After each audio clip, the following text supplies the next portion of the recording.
Seterusnya kita ke perkembangan dari Bumi Kenyalang. Antara fokusnya istiadat pengurniaan darjah-darjah kebesaran negeri Sarawak dan prosedur operasi standard Tahun Baru Cina akan dibincangkan dalam tempoh terdekat.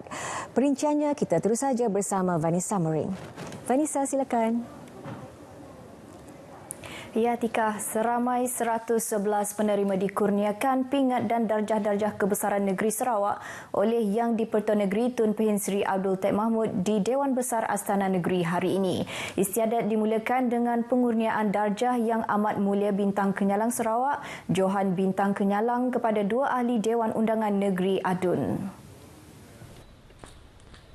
Mengetuai penerima dalam majlis tersebut ialah Adun Meluan Roland Duat dari Parti Demokratik Progresif PDP yang merupakan adun bagi Meluan selama 3 penggal. Disusuli dengan Adun Pelagus Wilson Nyabung Ijang. Majlis diteruskan dengan darjah Yang Amat Mulia Bintang Sarawak, Johan Bintang Kenyalang dimulai dengan Lieutenant Colonel Besara Harbhajan Singh Jagat Singh yang merupakan ansang hero yang banyak menyertai misi penting antaranya rundingan damai bersama pemimpin utama komunis di Simanggang. Istiadat kemudiannya diteruskan dengan pengurniaan 8 pingat dan darjah kebesaran termasuk pingat pentadbiran awam, pingat perkhidmatan cemerlang emas, perak dan gangsa, darjah Yang Amat Mulia Bintang Sarawak, Pegawai Bintang Sarawak, darjah utama Yang Amat Mulia Bintang Kenyalang Sarawak, Pegawai Bintang Kenyalang, Ahli Bintang Kenyalang dan darjah Yang Amat Mulia Bintang Sarawak, Bentara Bintang Sarawak. Hadir sama isteri Yang di-Pertuan Negeri, Tuan Puan Datuk Petinggi Ragat Kudi Taib dan tetamu kenamaan. Jawatan Kuasa Pengurusan Bencana Negeri JPBN Sarawak akan mengadakan perbincangan dalam masa terdekat sama ada akan mengikut sepenuhnya prosedur operasi standard SOP Tahun Baru Cina ditetapkan oleh Kerajaan Persekutuan atau mengguna pakai SOP yang telah dikeluarkan oleh jawatan kuasa itu sebelum ini. Pengurusinya, Dato' Amar Douglas Ugambas berkata, perbincangan tersebut akan mengambil kira kemungkinan terdapat keperluan untuk menambah baik SOP yang telah dikeluarkan oleh JPBN Sarawak pada 13 Januari lepas. Kita akan bincang. Saya dah menerima dari Datuk Seri Zosim. So probably this in a short while we going to discuss sama ada kita menerima apa yang dipakai di Kuala Lumpur ataupun kita ada SOP kita. Memang sementara kita dah ada keluar SOP kita untuk Cina Tahun Baru. There may be a need to revise in response to some of the public proposals. Dato' Amar Douglas yang juga Timbalan Ketua Menteri ditemui pemberita selepas menghadiri majlis serah terima tugas Menteri dan Menteri-Menteri Muda Kementerian Infrastruktur dan Pembangunan Pelabuhan di Kuching hari ini. Terdahulu berdasarkan SOP Tahun Baru Cina yang dikeluarkan oleh JPBN Sarawak pada 13 Januari lalu, sambutan perayaan berkenaan hanya dibenarkan pada hari pertama melibatkan anggota keluarga terdekat sahaja. Dalam perkembangan lain, Timbalan Ketua Menteri Dato' Amar Douglas Ugah Embas merangkap Menteri Infrastruktur dan Pembangunan Pelabuhan MIPD akan memberi penekanan kepada usaha mencari penyelesaian isu projek sakit di negeri ini agar pelaksanaannya tidak terus tertangguh. Ia bagi memastikan tahap kemajuan projek terlibat dapat dikembalikan seperti yang dijadualkan. Dato' Amar Douglas bagaimanapun tidak mendedahkan jumlah projek sakit yang terdapat di Sarawak ketika ini. Jelasnya dengan kemenangan besar yang diberikan kepada kerajaan di bawah gabungan Parti Sarawak pada pilihan raya umum PRU Dewan Undangan Negeri DUN ke-12 lalu, rakyat pastinya menaruh harapan tinggi mahu setiap projek yang telah diumumkan akan dapat disiapkan mengikut jadual. Beliau menambah MIPD juga memberi fokus kepada aspek pasca banjir sekiranya berlaku bencana berkenaan. Sehubungan itu, Jabatan Kerja Raya di peringkat bahagian diminta menyediakan laporan berhubung anggaran kos kerosakan infrastruktur dalam tempoh 2 minggu selepas berlakunya banjir. Ia bagi membolehkan kerja-kerja pembaikan dapat dilakukan secepat mungkin. Sementara itu, Dato' Amar Douglas memberitahu kajian akan dilakukan untuk meningkatkan keberkesanan peranan pelabuhan di Sarawak.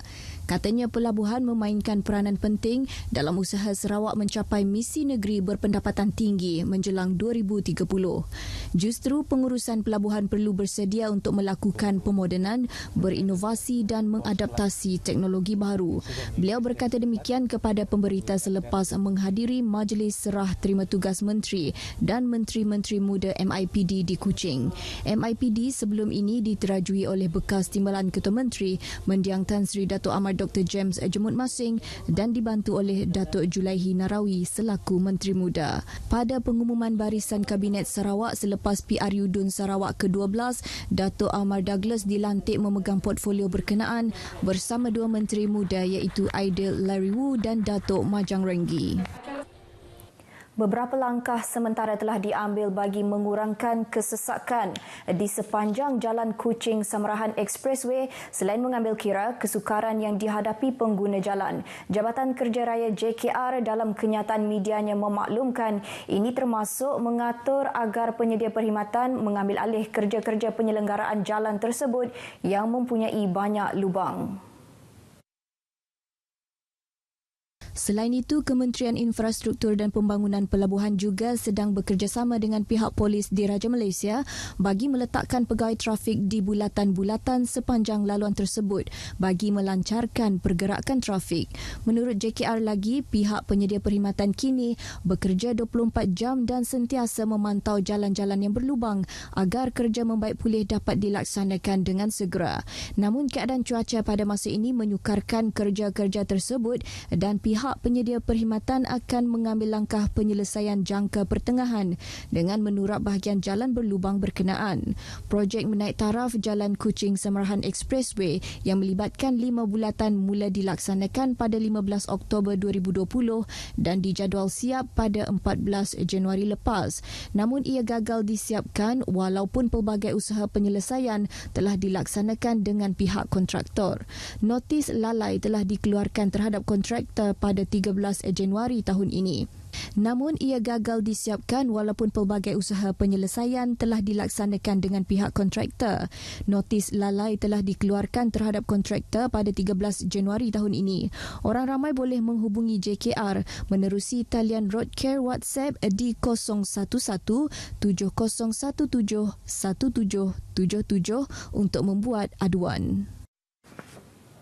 Dua syarikat pembinaan projek Lebuh Raya Pen Borneo masing-masing didenda RM100,000 dan RM40,000 hari ini oleh Mahkamah Session Seri Aman selepas didapati bersalah kerana menyebabkan kerosakan kemudahan rangkaian kabel fiber optik bawah tanah milik Telekom Malaysia 5 tahun lalu.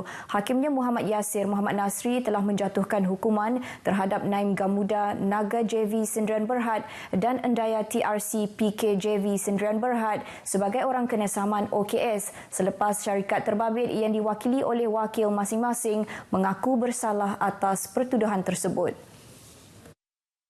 Syarikat Naim Gamuda didakwa melakukan kesalahan itu semasa kerja-kerja pembinaan di 5 lokasi antara Bukit Temuduk dan Bukit Bangunan di Seri Aman pada tahun 2017. Manakala Endaya TRC melakukan kesalahan serupa di 2 lokasi antara stesen TM Engkelili dan stesen TM of Sepauh juga pada tahun 2017. Pendakwaan dibuat oleh Pegawai Pendakwa Suruhanjaya Komunikasi dan Multimedia Malaysia, Mai Zairani Zainal Abidin, mengikut Seksyen 235 Akta Komunikasi dan Multimedia 1998 yang membawa hukuman tidak melebihi RM300,000 atau penjara tidak melebihi 3 tahun atau kedua-duanya sekali. Baik, dengan itu sekian berita dari Sarawak. Kita kembali bersama Atikah di Angkasa Puri. Silakan.